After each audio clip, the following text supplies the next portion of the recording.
Hello एमर्स, आज हम लोग देखेंगे मोशन में ग्राफ के बारे में। इससे पहले हम लोगों ने ग्राफ का इंट्रोडक्शन समझ लिया था कि ग्राफ क्या होता है और ग्राफ से हम लोग क्या इन्फॉर्मेशन निकालते हैं। ठीक है, तो हम लोगों ने जो सीखा था उसी को आगे की ओर बढ़ाते हैं।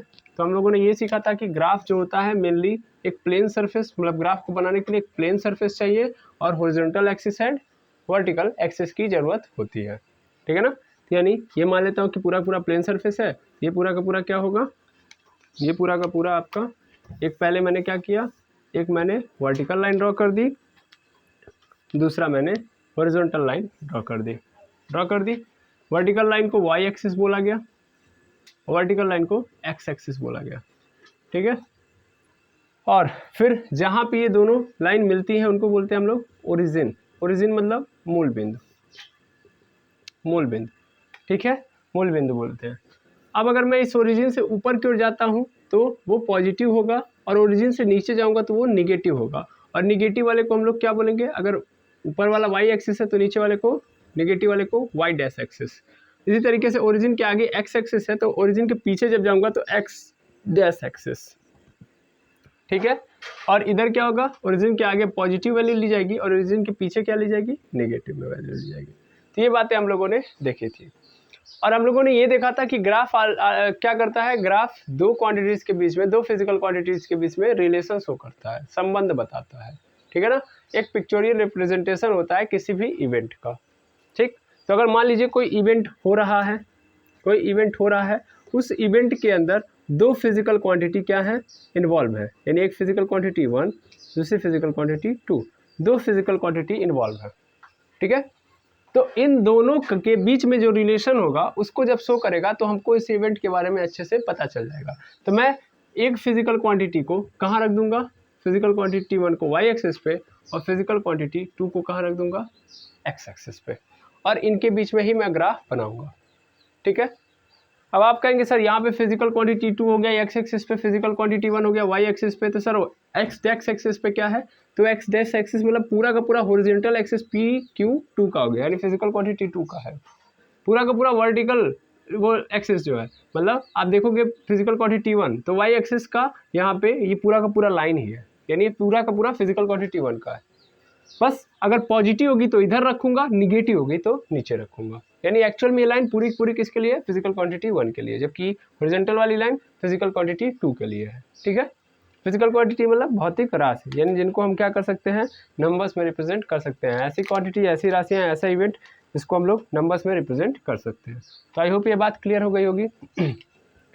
चलो अब एक चीज़ और समझो कि हमें पता है कि अगर मान लो हमको पता है कि अगर निगेटिव हो रही है चीज़ें तो निगेटिव होगी तो इधर आएंगी, है ना, पॉजिटिव होगी तो इधर रखेंगे। अगर मान लो मैं इसको मिटा दूं, इस वाई डैश एक्सिस को, यहाँ से एक्स डैश एक्सिस को मिटा दूं, तो मेरे पास केवल यही दोनों बचेगा।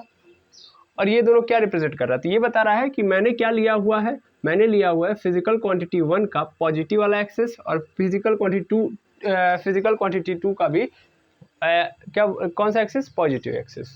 ठीक है ना, यानी हम सिर्फ और सिर्फ इन दोनों की पॉजिटिव वैल्यू के बारे में ही देख रहे होंगे। ठीक है ना, मेनली हम जो पढ़ रहे हैं, हम लोग पढ़ रहे हैं फिजिक्स के अंदर, तो फिजिक्स के अंदर हमको ये पूरा का पूरा 4 पोर्शन नहीं बनाना होता है। जैसे अगर मैं 4 पोर्शन बना दूं तो इस 4 पोर्शन को मैं पहले को बोलूँगा फर्स्ट, ये बोलूँगा सेकेंड पार्ट, ये बोलूँगा थर्ड पार्ट, ये बोलूँगा फोर्थ पार्ट, या इसी को क्वाड्रेंट बोल देते हैं। First quadrant, second quadrant, third quadrant, fourth quadrant. हम लोग केवल और केवल फर्स्ट क्वाड्रेंट को लेते हैं। फर्स्ट वाले की प्रॉपर्टी क्या है कि इसमें सबका सब क्या होता रहता है, पॉजिटिव। एक्स एक्सिस भी पॉजिटिव होता है और वाई एक्सिस भी, यानी एक्स और वाई दोनों पॉजिटिव होते हैं, यानी ये भी पॉजिटिव, ये भी पॉजिटिव। जबकि सेकेंड वाले में जब जाओगे तो इसमें क्या होगा, एक्स निगेटिव हो जाएगा। अगर एक्स वाई की बात करोगे तो यहाँ पे एक्स क्या हो जाएगा, निगेटिव, इधर ले रहे हो ना वैल्यू। ठीक है, और वाई एक्सिस में की अगर बात करोगे तो वाई एक्सिस वो कैसा हो जाएगा, पॉजिटिव, क्योंकि ये वाली लोगे। थर्ड में जब आओगे तो थर्ड में क्या होगा, ध्यान से देखो, तो थर्ड वाले में आप देखोगे ये एक्स है, ये वाई है, तो एक्स कैसा होगा, एक्स इधर निगेटिव होगा और वाई भी कैसा हो जाएगा, निगेटिव। थर्ड वाले में तीनों मतलब दोनों क्वांटिटीज क्या होंगी, निगेटिव। और फोर्थ वाले में जब जाओगे तो क्या होगा, एक्स वाई की बात करो तो देखो एक्स कैसा है, पॉजिटिव, वाई कैसा है, निगेटिव। भाई यहीं पे तो आ रहा हो, इसका मतलब यहाँ पे पॉजिटिव और निगेटिव होगा। लेकिन फर्स्ट वाला ही क्वाड्रेंट ऐसा है जिसमें दोनों क्या होंगे, पॉजिटिव। बाकी कोई ऐसा नहीं है जिसमें सब दोनों पॉजिटिव होंगे। तो इसीलिए हम कौन सा क्वाड्रेंट यूज करेंगे हमेशा फिजिक्स के अंदर, फर्स्ट क्वाड्रेंट। हम लोग फिजिकल क्वांटिटी की कौन सी वैल्यू ले रहे होंगे, पॉजिटिव वैल्यू, ज़्यादातर हम वही वैल्यूज लेंगे। अगर निगेटिव वैल्यूज आएंगी तो हम और क्वाड्रेंट यूज कर लेंगे, ठीक है ना। तो ग्राफ के अंदर टोटल कितने टोटल मतलब पूरे प्लेन को, अगर पूरे प्लेन के ऊपर अगर मैं हॉरिजॉन्टल और वर्टिकल लाइन को प्लॉट कर दूं तो पूरा ग्राफ या पूरा प्लेन कितने भागों में डिवाइड होगा, 4। लेकिन हम कौन सा पार्ट लेंगे, केवल और केवल पहला वाला, क्योंकि पहले वाले में x और y यानी दोनों फिजिकल क्वांटिटी की वैल्यू कैसी होंगी, पॉजिटिव होंगी। क्लियर है बात। तो हम इन सबको नहीं लेंगे, ये बात दिमाग में रखेंगे। अब आते हैं, देखते हैं types of graph. Types of graph, तो टाइप्स ऑफ ग्राफ की अगर मैं बात करूं,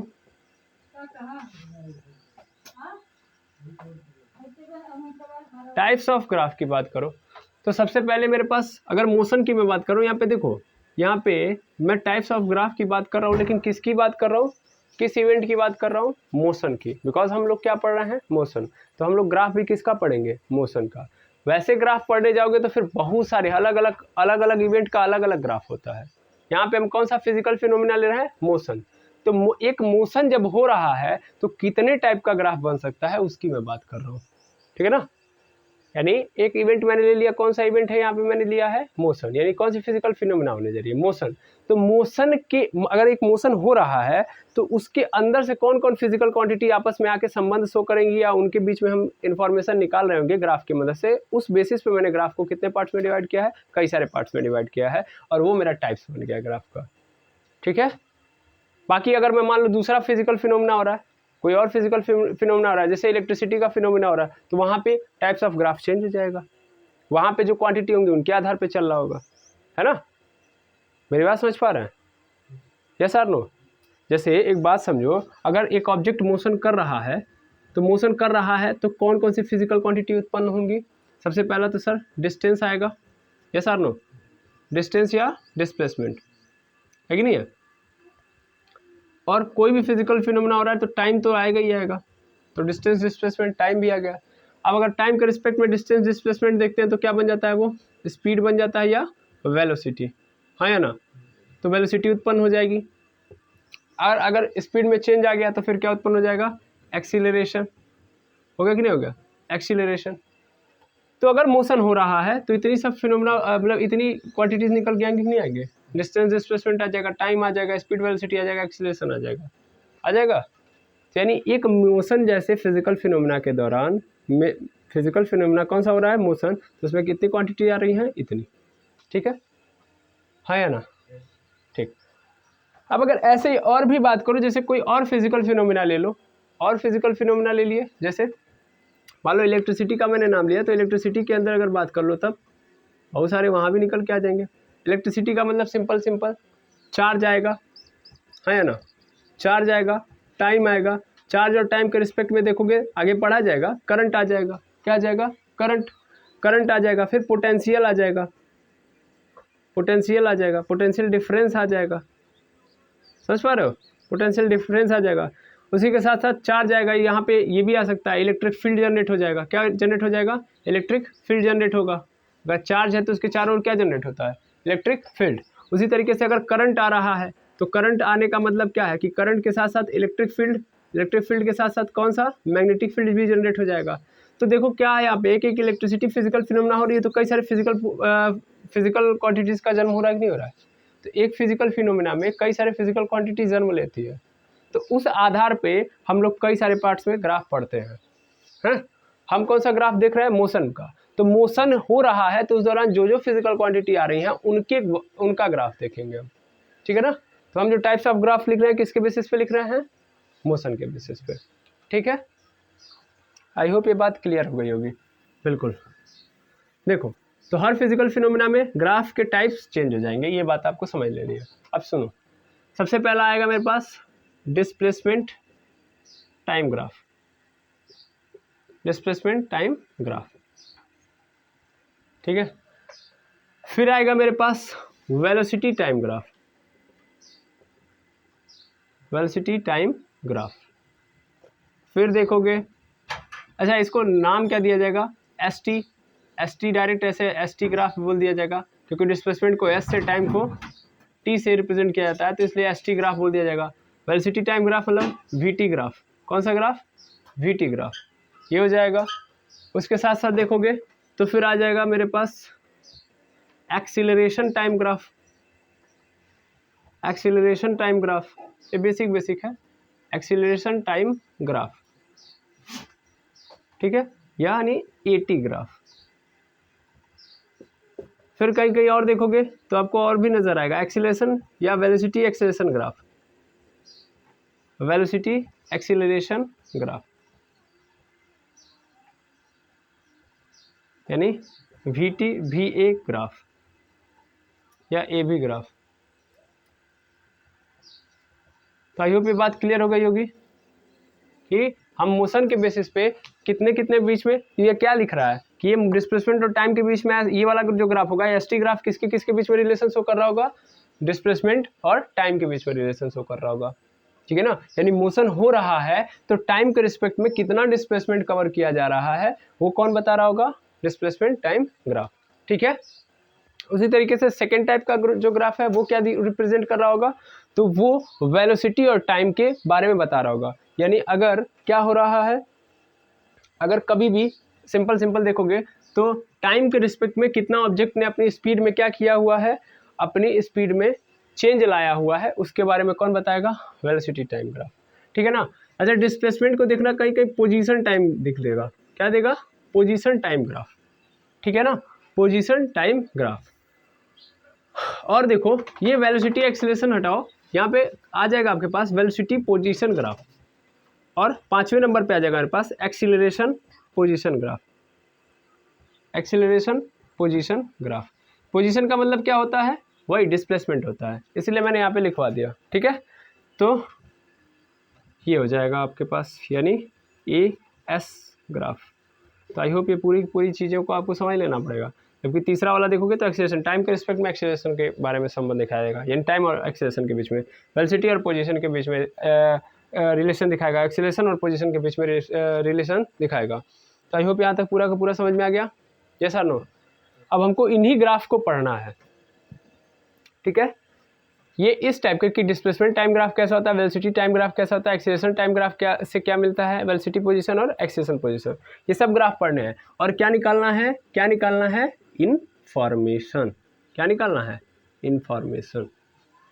भाई ग्राफ हम क्यों देखने जा रहे हैं? ग्राफ इसीलिए तो पढ़ने जा रहे हैं कि एक फिजिकल फिनोमेना हो रहा है तो इजी से इजी तरीके से हम क्या निकाल पाए, उसके अंदर से जानकारी निकाल पाए। तो ग्राफो इसीलिए तो पढ़ा जा रहा है ताकि हम क्या निकाल पाए? जानकारी। तो हम लोग क्या निकालना है? जानकारी। अब जानकारी निकालेंगे कैसे? तो भाई ये देखेंगे कि रिलेशन कैसा है, रिलेशन कैसा है। अब अच्छे से देखिएगा, इन्फॉर्मेशन कैसे निकालेंगे? तो ये देखेंगे कि रिलेशन कैसा है दोनों क्वांटिटीज के बीच में। यहाँ पे ध्यान से देखो तो डिस्प्लेसमेंट टाइम आया है, यानी यहाँ भी एक और एक दो है, यहाँ भी वेलोसिटी टाइम आया यानी यहाँ भी दो है, एक्सीलरेशन टाइम आया यहाँ भी दो है, और वेलोसिटी पोजीशन आया यहाँ भी दो है, एक्सीलरेशन पोजीशन आया दो है। क्या तीन आया है कोई? यहाँ पे सॉरी वी एस ग्राफ, ठीक है ना। तो इन्फॉर्मेशन निकालेंगे इन्हीं के बीच में, और दो ही फिजिकल क्वांटिटी है। तो उसके पहले हमको क्या देखना पड़ेगा कि इन दोनों के बीच में रिलेशन कैसा है। और रिलेशन कौन बताएगा? रिलेशन बताएगा हमारे ग्राफ का स्लोप। स्लोप देखो यार, मैं अब अच्छे से समझाने जा रहा हूँ, ध्यान से देखना। इन्फॉर्मेशन नियरली देखोगे तो दो टाइप की होती है। इन्फॉर्मेशन कितने टाइप की? दो टाइप की, ताकि आप पकड़ पाओ। एक होता है डायरेक्ट इन्फॉर्मेशन, मतलब आप इन्फॉर्मेशन निकालने जा रहे हो तो आप दो तरीके से निकाल सकते हो। एक तो डायरेक्टली निकाल सकते हो, या तो एक इनडायरेक्टली। इनडायरेक्टली, अब इनडायरेक्टली इन्फॉर्मेशन या इनडायरेक्ट इन्फॉर्मेशन क्या होता है? चलो देखो इनडायरेक्ट इन्फॉर्मेशन क्या होता है। इनडायरेक्ट इन्फॉर्मेशन का मतलब होता है, और डायरेक्ट इन्फॉर्मेशन। डायरेक्ट इन्फॉर्मेशन में ग्राफ देखा, ग्राफ देखने के बाद कुछ नहीं करना है, ग्राफ के सामने बना हुआ है, कुछ ज़्यादा कुछ दिमाग लगाना नहीं है, तुरंत मिल जाएगा। मतलब एक ग्राफ देखा तुमने और ग्राफ में कुछ नहीं करना है, तुमने देखा और उस वहीं से सब इन्फॉर्मेशन मिल गई, यानी बिना पेन उठाए आपको पूरी जानकारी मिल जा रही है। तो ऐसे ग्राफ को हम लोग क्या बोलेंगे? डायरेक्ट इन्फॉर्मेशन वाला ग्राफ। यानी यहाँ से हमको क्या मिल रहा है? ऐसे ग्राफ से हमको डायरेक्ट इन्फॉर्मेशन मिल रही है। जबकि कुछ ग्राफ ऐसे होंगे कि आप तुरंत नहीं, आप क्विक नहीं ऐसे कर सकते कि आप आंखों से देखेंगे तो पूरा का पूरा जानकारी आप निकाल लेंगे। उसके लिए आपको क्या करना पड़ेगा? पेन उठाना पड़ेगा, कुछ कैलकुलेशन करना पड़ेगा, है ना। और वो कैलकुलेशन जो होता है वही होता है आपका स्लोप और एरिया। स्लोप और एरिया फाइंड आउट करना, ठीक है ना। भाई स्लोप तो इसमें भी होगा, स्लोप तो इसमें भी होगा, मतलब दोनों में स्लोप और एरिया आएंगे। लेकिन अगर हमें बिना देखे यानी बिना पेन उठाए ही स्लोप से जानकारी मिल जा रही है तो हमारा वो डायरेक्ट इन्फॉर्मेशन वाला ग्राफ कहलाएगा। और अगर हमें स्लोप के अंदर कैलकुलेशन करके और एरिया के अंदर कैलकुलेशन करके करना पड़ रहा है काम को, या ग्राफ से इन्फॉर्मेशन निकालनी पड़ रही है, तो वो इनडायरेक्ट इन्फॉर्मेशन वाला ग्राफ कहलाएगा। ठीक है, हमको सब यही पढ़ना है, लेकिन सबसे पहले हम इसके बारे में डिटेल अध्ययन कर लेंगे, स्लोप और एरिया क्या होता है, तब जाके हम समझ पाएंगे। क्योंकि हमको रिलेशन शो कराना है, और रिलेशन कौन शो कराएगा, स्लोप और एरिया। स्लोप और एरिया बताएंगे कि यहाँ पे नेचर कैसा होने वाला है किसी ग्राफ का। ठीक है, तो चलो पहले अभी स्लोप और एरिया देख लेते हैं। ठीक है, अभी सबसे इंपॉर्टेंट क्या है हमारे लिए, स्लोप। तो पहले स्लोप देखेंगे, फिर एरिया फाइंड आउट करने का प्रयास करेंगे। चलो देखो,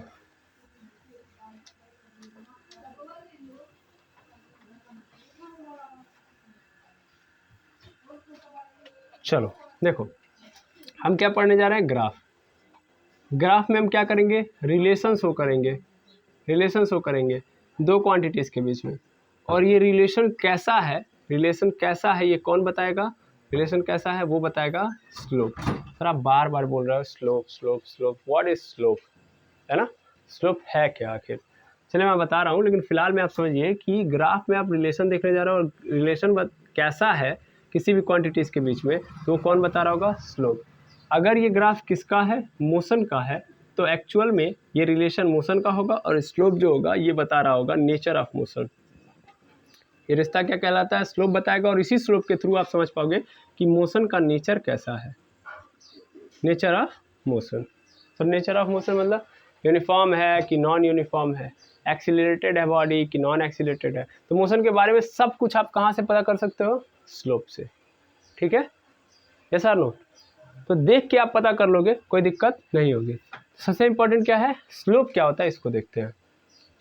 मान लो दो फिजिकल क्वांटिटी मैं ले रहा हूँ, एक मैंने यहाँ पे ले लिया, यहाँ पे ले लिया डिस्प्लेसमेंट, और यहाँ पे ले लिया टाइम, ले लिया। अब यहाँ पे डिस्प्लेसमेंट पुट कर दो, यहाँ पे टाइम पुट कर दो, तो ऐसे थोड़ी ना बन जाएगा कि ग्राफ की तुम्हारा यहीं से अब तुम यहाँ पे नंबर्स पुट कर दो। मान लो यहाँ पे 0 है, यहाँ पे मान लेते हैं 10 है, यहाँ पे 20 है, यहाँ पे 30 है, यहाँ पे 40 है, और यहाँ पे पुट कर दिया मैंने 1 second, 2 second, 3 second, 4 second, 5 second. ऐसे तो होने वाला नहीं है ना, ऐसे बस ड्रॉ कर दूंगा काम बन जाएगा, नहीं, हमें अभी काम करना पड़ेगा।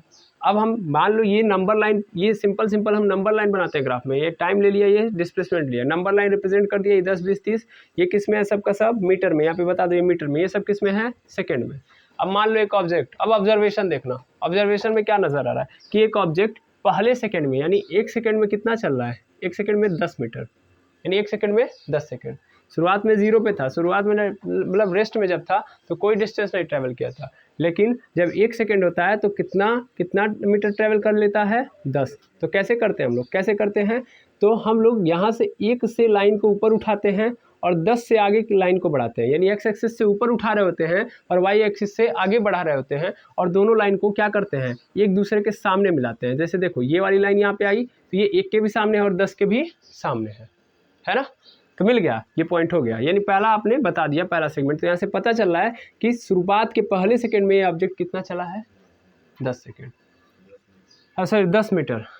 अगले दूसरे सेकंड में देखा जाए, यानी अगले 1 सेकंड में देखा जाए, यानी एक तो स्टार्टिंग से है, स्टार्टिंग से 1 सेकंड बाद 10 मीटर चला, और जब 1 सेकंड बाद मतलब दूसरे सेकंड में देखा जाए, तो जब दूसरे सेकंड में पहुंचता है ऑब्जेक्ट तो उसने कितना डिस्प्लेसमेंट ट्रैवल कर लिया है, 20 मीटर, यानी अगले 1 सेकंड में फिर 10 मीटर और ट्रैवल कर जा रहा है।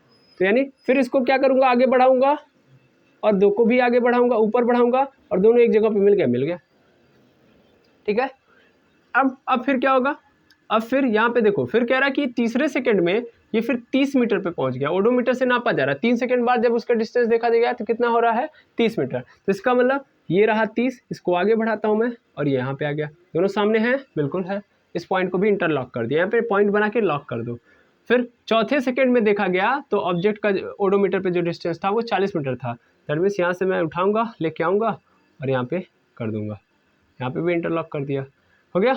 इसी तरीके से अब थोड़ा सा और बढ़ा लो, एस यहाँ पे 50, तो 5वें सेकंड में देखा गया, 5वें सेकंड में कितना हो गया, 50 मीटर, है ना। तो ये देखिएगा 5वें सेकंड में आ गया 50 मीटर, हो गया। अब सभी पॉइंट्स को हम क्या करते हैं, मिला लेते हैं। लेकिन सर मिला क्यों रहे हैं, एक बात बताओ, इससे तुमको क्या इन्फॉर्मेशन मिलेगी, कुछ इन्फॉर्मेशन मिलेगी नहीं। हम लोगों को क्या करना पड़ता है, जब ग्राफ प्लॉट करते हैं तो हम दोनों के अंदर पहला काम ये किया कि दोनों के अंदर ऑब्जर्वेशन से पहले देखो दोनों को मिलाया है। टाइम और डिस्प्लेसमेंट पहले अलग अलग थे और उनको क्या किया है, एक पे मिलाया है, मिला दिया। देखो टाइम को डिस्प्लेसमेंट से इंटरकनेक्ट कर दिया, कनेक्ट कर दिया सबको। लेकिन ये सभी अलग अलग ऑब्जर्वेशन है। अब मैं ओवरऑल निकालूंगा, ये तो 1 सेकंड का है, ये दूसरे सेकंड का है, ये तीसरे सेकंड का है, चौथे सेकंड का, पाँचवें सेकंड का। अगर मैं टोटल 5 सेकंड का देखूं तब मुझे पूरे को क्या करना पड़ेगा, मिलाना पड़ेगा। मिलाऊंगा मैं तो देखो मिलाऊंगा कैसे, तो पहले 0 पे 0 था, फिर 1 पे 10 था, फिर 2 पे 20 था, 3 पे 30 था, 4 पे 40 था और 5 पे 50 था। मिल गया सभी लाइन्स। अब मिल जाने से क्या हुआ, गेम ओवर। अब ये पूरा का पूरा मोशन क्या हो गया, इंटर कनेक्ट हो गया। अभी तक सेगमेंट में हुआ था, ये सब सेगमेंट था, टुकड़ों में था, लेकिन जब ये तुमने लाइन ड्रॉ कर दी तो अब पूरा का पूरा मोशन का ऑब्जर्वेशन हो गया। अब ग्राफ पे पूरा का पूरा प्लॉट हो गया, हो गया।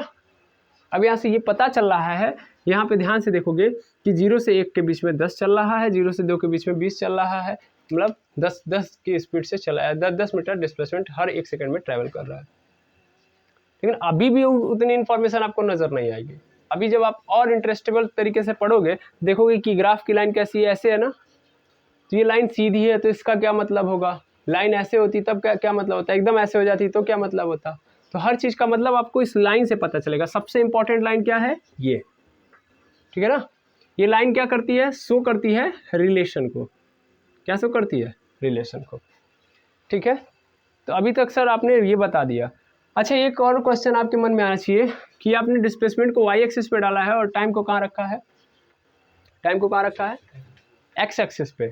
कई बार ये क्वेश्चन आता है कि डिस्प्लेसमेंट और टाइम या वो एक्सीलरेशन टाइम आ गया तो हमको किस में टाइम अगर आ रहा है तो हम हमेशा एक्स एक्सिस पे क्यों रखेंगे।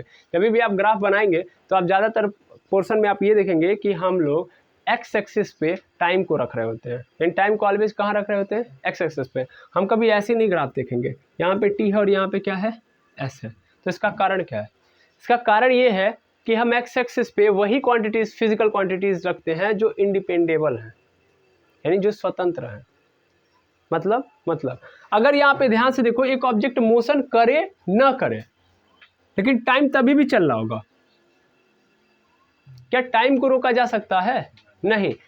मतलब अगर देखा जाए तो डिस्प्लेसमेंट का कोई मतलब नहीं है। डिस्प्लेसमेंट आप देखोगे तो वो हो भी सकता है, नहीं भी, यानी एक ऑब्जेक्ट मोशन करेगा तो डिस्प्लेसमेंट होगा, नहीं मोशन करेगा तो डिस्प्लेसमेंट नहीं होगा, यानी displacement depend upon motion, motion पे डिपेंड है। गति होगी, गति करेगा कोई ऑब्जेक्ट तभी तो लंबाई कवर करेगा, और लंबाई कवर करेगा तभी जाके उसके पास डिस्टेंस आएगी या डिस्प्लेसमेंट आएगी। लेकिन टाइम बाबू कभी नहीं रुकेगा, है ना, टाइम तो चलता रहेगा, टाइम रुकेगा नहीं, चाहे मोशन हो चाहे मोशन ना हो। तो टाइम इज अ इंडिपेंडेबल क्वांटिटी, और आपने पढ़ा भी है, फंडामेंटल क्वांटिटी होती है ये, है ना, फंडामेंटल में भी आती है, इसको डिराइव करने के लिए किसी की जरूरत भी नहीं पड़ती है। और दूसरी ये बात, दो बातें हैं इसके अंदर, फंडामेंटल भी है और इंडिपेंडेबल भी है।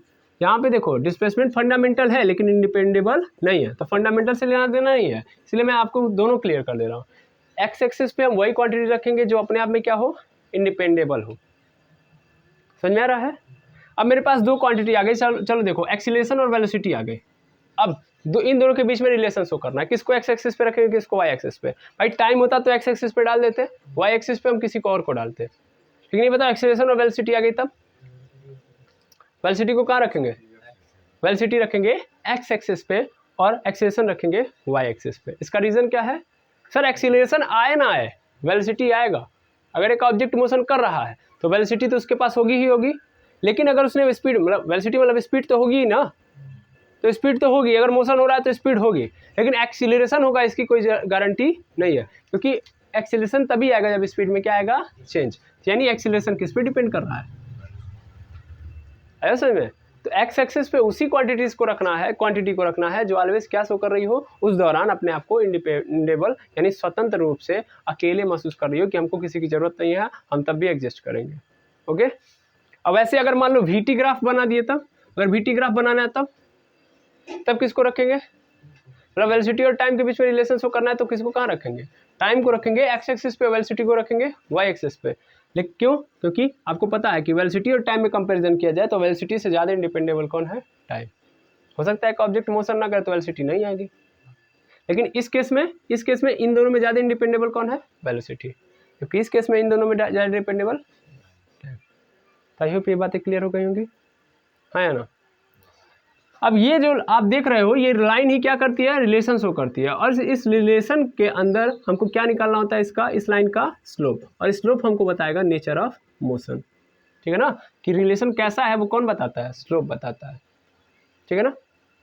अब स्लोप होता क्या है, तो जब भी हम दो ग्राफ के बीच में या दो क्वांटिटी के बीच में रिलेशन शो करने वाली एक लाइन या कर्व ड्रॉ करते हैं, तो उस कर्व से जब हम एक टेंजेंट ड्रॉ करते हैं, क्या ड्रॉ करते हैं, टेंजेंट, तो उस टेंजेंट मतलब उस टेंजेंट को जब आप ड्रॉ करेंगे तो ड्रॉ किए जाने वाले टेंजेंट का हॉरिजॉन्टल लाइन से कितना एंगल बन रहा है, कितना एंगल बन रहा है उस लाइन पे, वही क्या कहलाएगा, स्लोप।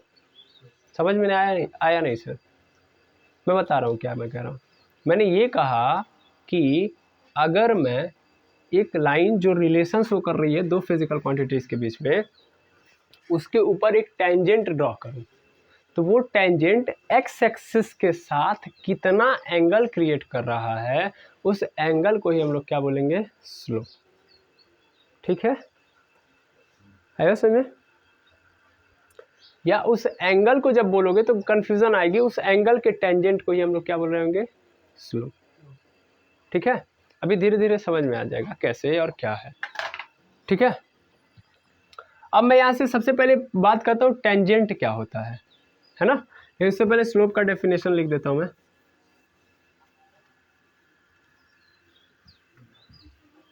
चलो देखो स्लोप क्या होता है,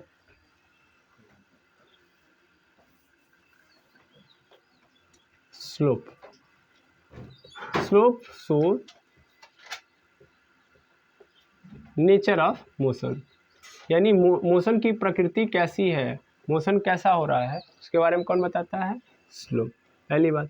और रिलेशन कैसा है, रिलेशन कैसा है वही कौन बताता है, स्लोप। तो नेचर ऑफ मोशन या रिलेशन कैसा है बात एक ही है, ठीक है ना, क्लियर है बात, बिल्कुल। अब स्लोप होता क्या है, it is a tangent angle of a line which angle from x-axis from anti-clockwise of x-axis, या हॉरिजॉन्टल लाइन लिख लेना, of a line which show the relation between two physical quantity which is plotted on graph, ठीक है। कह रहा है tangent angle होता है from anti clockwise of x axis के से कहाँ पे, anti clockwise of a line, एक लाइन के एंटी क्लॉक, अभी मैं समझा दूंगा, वैसे तो कंफ्यूजन होगा कि एक एक्स एक्सिस है, अभी देखोगे यहाँ पे ऐसे ले लिया मैंने, यहाँ पे एक लाइन ड्रॉ कर दी, इस लाइन से मैं क्या ड्रॉ कर रहा हूँ, टेंजेंट। सपोज कर लो ये ऐसे है, हाँ चलो ऐसे ही है, ये ऐसे कर लो, एक सेकेंड, ऐसे है, ठीक है। अब मैं क्या ड्रॉ कर रहा हूँ, टेंजेंट, क्या ड्रॉ कर रहा हूँ, टेंजेंट। तो what is the means of tangent, तो सबसे इंपॉर्टेंट चीज़ तो यही है ना, टेंजेंट को क्या बोलते हैं हम लोग, tangent is nothing but it is a स्पर्श रेखा, अगर हिंदी में बोलोगे तो स्पर्श रेखा, क्या बोलते हैं इसको, स्पर्श रेखा। आप लोगों को ज्योमेट्री के अंदर पढ़ाया जाता है tangent and secant.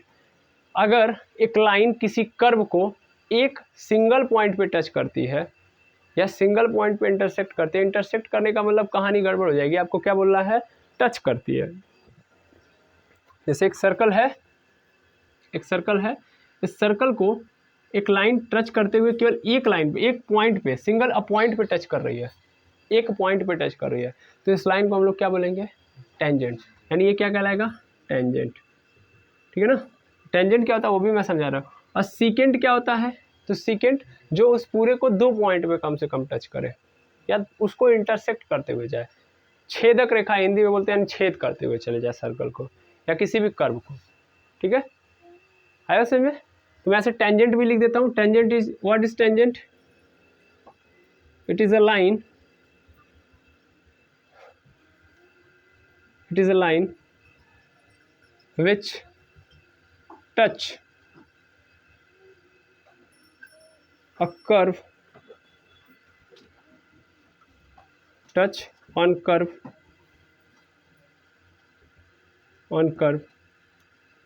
with a point, एक पॉइंट पे बस टच कर रही है। It is a line which touch on curve, यानी कर्व पर क्या कर रही है? टच कर रही है विथ अ पॉइंट, एक पॉइंट पे। ठीक है ना? आया समझ में? या ऐसे लिख सकते हो विच टच अ पॉइंट, यहाँ पे सही तरीके से लिख दो, of a curve, of a curve. यानी एक कर्व लिखा गया है तो वो कर्व जो है उस कर्व के एक पॉइंट को टच कर रही है जो लाइन, उसी को हम लोग क्या बोलेंगे? टेंजेंट। और कर्व क्या होता है? तो कोई भी ऐसी लाइन जिसको अगर हम बिना पेन उठाए ड्रॉ करते हैं किसी प्लेन सरफेस पे तो क्या कहलाता है मेरा? कर्व। समझ में आई बात? यस और नो? तो टेंजेंट समझ लिया, स्लोप समझ लिया। अब स्लोप कैसे निकालेंगे हम लोग, यानी स्लोप कैसे फाइंड आउट करेंगे? तो स्लोप क्या है? स्लोप क्या है? टेंजेंट एंगल है। यानी एक लाइन जब क्या करेगी, एक लाइन मान लो, सपोज कर लो, अभी मैं यहीं पे समझा दे रहा हूँ कि एक लाइन मान लो यहाँ से स्पर्श रेखा मैंने यहाँ पे एक टच करते हुए एक रेखा निकाली, ऐसे गई, ऐसे एक ही पॉइंट पे टच कर रही है। ये थोड़ा सा बड़ा करके बनाता हूँ मैं, ये ऐसे एक कर्व है और एक मैंने टेंजेंट ड्रॉ किया। टेंजेंट मतलब कैसे ड्रॉ होता है वो कल मैं सिखाऊंगा आपको। यहाँ पे मैंने किया और एक पॉइंट पे केवल टच किया, इस पॉइंट पे। तो ये जो टेंजेंट वाली लाइन है एक्स एक्सिस के साथ, अब देखो ये कौन सी एक्सिस है? ये एक्स एक्सिस है, ये कौन सी है? Y axis. तो जिस पॉइंट पे इसने टच किया है मैं वहां पे क्या मान लूंगा? एज्यूम करूंगा यहाँ पे एक हॉरिजॉन्टल लाइन बनाऊंगा, इसी लाइन को ऊपर लेके चला जाऊंगा। चला गया? अब देखूंगा, देखो ध्यान से, तो ये एक्स एक्सिस के साथ ये वाली लाइन एंगल क्रिएट कर रही नहीं कर रही है? एंगल कब क्रिएट होता है? जब दो लाइन आपस में मीट करती हैं, मिलती हैं कि नहीं मिलती है? जब मिलती है तो दोनों के बीच में झुकाव आता है, झुकाव को हम लोग क्या बोलते हैं? एंगल। तो अगर मैं इस पॉइंट पे देखूं तो इस पॉइंट पे जब मैंने क्या किया, हॉरिजॉन्टल लाइन ऐसे ड्रॉ कर दिया, तो क्या कर रहा है ये टेंजेंट इसके साथ एंगल क्रिएट कर रहा है कि नहीं कर रहा है? और एंगल कैसे क्रिएट करते होना चाहिए? Anti clockwise. Anti clockwise, anti clockwise ये होता है और क्लॉकवाइज क्या होता है? ये, इसको क्या बोलते हैं हम लोग? Anti clock wise. ठीक है ना? वामावर्त और दक्षिणावर्त हिंदी में बोलते हैं, क्लॉक वाइज। इसको बोलते हैं हम लोग वामावर्त और इसको बोलते हैं दक्षिणावर्त। क्लॉक वाइज मतलब घड़ी जैसे चल रही है वैसे, तो घड़ी ऐसे ही तो चलती है, ऐसे ऐसे। और एंटी क्लॉक वाइज मतलब ऐसे ऐसे, यानी घड़ी के विपरीत दिशा में घूम रही है। तो हमें क्या करना है? एंगल हमेशा ऐसे मेजर करना है। सर ऐसा क्यों? क्योंकि पीछे से भी हो सकता है क्या? बिल्कुल, हम क्लॉक वाइज चलते तो ऐसे हो जाता कि नहीं हो जाता? तो ये वाला एंगल हो जाता। ये वाला एंगल नहीं लेना हमको, हमेशा एंटी क्लॉकवाइज चलना है। फिर से समझिएगा कैसे। मान लीजिए एक ग्राफ आप प्लॉट कर रहे हो, उसके अंदर कोई कर्व आ गया, मतलब ऐसे एक कर्व है, तो उस कर्व पे हमको क्या सबसे पहले क्या ड्रॉ करना है? टेंजेंट। मैंने क्या ड्रॉ कर दिया? टेंजेंट। सपोज कर लो यहाँ पे एक टेंजेंट, कैसे टेंजेंट ड्रॉ करना है मैं आपको कल सिखाऊंगा। इस पॉइंट पे मैंने एक टेंजेंट ड्रॉ कर दिया, ऐसे हुआ टेंजेंट ड्रॉ। इस पॉइंट पे हुआ है, इस पॉइंट से मैं क्या निकाल दूंगा? एक एक्स एक्सिस। और मैं चेक करूंगा कि ये एक्स एक्सिस के साथ ये वाला टेंजेंट लाइन कितना एंगल बना रही है? Anti clockwise. आपको ये पढ़ाया गया होगा कि जब भी मैं एंगल देखता हूँ और कैसा देखता हूँ, एंटी क्लॉकवाइज, तो कैसा होता है वो? पॉजिटिव। और अगर मैं क्लॉकवाइज देखता हूँ तो कैसा होता है? निगेटिव।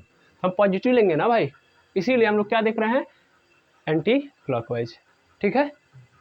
तो जब ये एंगल मिल गया, ये एंगल मान लेता हूँ थीटा है, इस थीटा का टेंजेंट ले लूंगा। थीटा का क्या ले लूंगा? टेंजेंट। और टेंजेंट मतलब टेन थीटा। क्या हो गया? Tan theta. अब सर टेन थीटा कहाँ से आ गया? सर टेन थीटा क्या होता है? तो आप एक चैप्टर पढ़ोगे क्लास 10th के अंदर, ट्रिग्नोमेट्री, उसके अंदर आता है tan theta. Ten theta is nothing but, मैं इसको आपको इंट्रोड्यूस कराऊंगा कि ये राइट एंगल ट्राइंगल लेंगे तो उनके साइड्स का रेशियो जो होता है, उन रेशियो को अगर मैं बनाऊँ तो टोटल 6 रेशियो बनते हैं, उसमें से एक रेशियो को कौन डिनोट करता है? Tan theta. तो मैं कल आपको पूरा ये भी एक्सप्लेन करूँगा और स्लोप कैसे टेंजेंट ड्रॉ करते हैं ये भी समझाऊंगा। ठीक है? है बस में, तो यही टेन थीटा मैं ले लूँगा, है बस में, और यही tan theta is equal to क्या बन जाता है मेरा स्लोप, यही क्या होता है स्लोप, जैसा टेन थीटा वैसा स्लोप और वैसा ही nature of motion. I hope clear हो गया होगा। तो हमको क्या करना है, सिंपल सिंपल अभी इतना पूरा पूरा लिख लेना, समझ लेना ध्यान से। देखो हम लोग को क्या करना है, ग्राफ दिया होगा, उस ग्राफ में कर्व दिया होगा, अगर हम उसके बारे में इंफॉर्मेशन निकालना चाहते हैं तो हम लोग को क्या करना है, एक टेंजेंट ड्रॉ करना है और देखना है कि वो उसका टेन थीटा, मतलब वहाँ पे टेंजेंट ड्रॉ करूँगा, फिर एंगल देखूंगा, ठीक है, क्या देखूंगा एंगल, कि एंगल यहाँ पे कैसा ये टेंजेंट बना रहा है, ठीक है ना, और टेंजेंट का जो एंगल होगा वही क्या कहलाएगा मेरा स्लोप, और स्लोप जब जान लोगे तो पूरा इन्फॉर्मेशन मिल जाएगा, ठीक है। तो कल हम देखेंगे टेंजेंट कैसे ड्रॉ करते हैं और ये टेन थीटा क्या बला है इसको भी अच्छे से समझेंगे। तो आई होप यहाँ तक क्लियर हो गया होगा। मिलते हैं नेक्स्ट वीडियो में। अगर कोई भी डाउट हो इस वीडियो के अंदर तो आप जरूर बताएं, यूट्यूब के कमेंट सेक्शन में बताएं या टेलीग्राम चैनल पे। Thank you very much hammers.